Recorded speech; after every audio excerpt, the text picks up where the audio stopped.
Okay, so ginagawa na namin yung kulungan ni Ike. Ay, naku, ingay naman. Ingay ng Muslim. Ayan. So, wala siyang instructions. So, nanguhula lang kami kung saan didikit yung ano. Tsaka laki. Okay. Ito, medyo may araw na. So, pakita natin si Aiko. Aiko. Hi!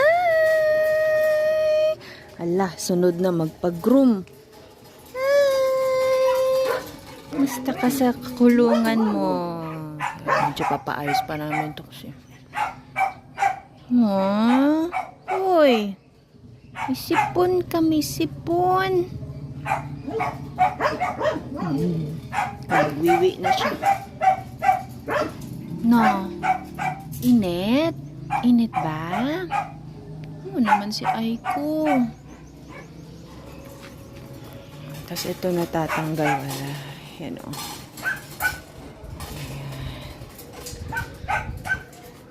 So pinag-isipan ko pa kung bibilin ko siya nung ano, yung parang sa mat. Kasi parang masakit man yun. Kailangan may mat pa para meron siyang tuntungan. Wag naman. So ito yung dati niyang cage na dadali namin mamaya dahil lalagyan siya nung rabbit. Psst. Ito, lilibat sa'yo si Rana. Si Rana yung mat mo. Nangat-ngat ka. Tinan mo yung kay I.O. Parang bago pa rin. Bili. Bili ulit tayo, mat. Bili ulit tayo, mat. Wala, nangalawang na agad yung ano nyo. Bahay nyo.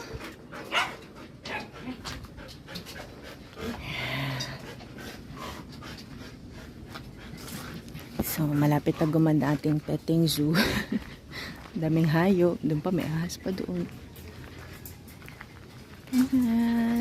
May turtle pa dito. Buhay pa ba yung turtle? Sabagay matagal na mamatay yung ano, no? Turtle. Ito yung turtle.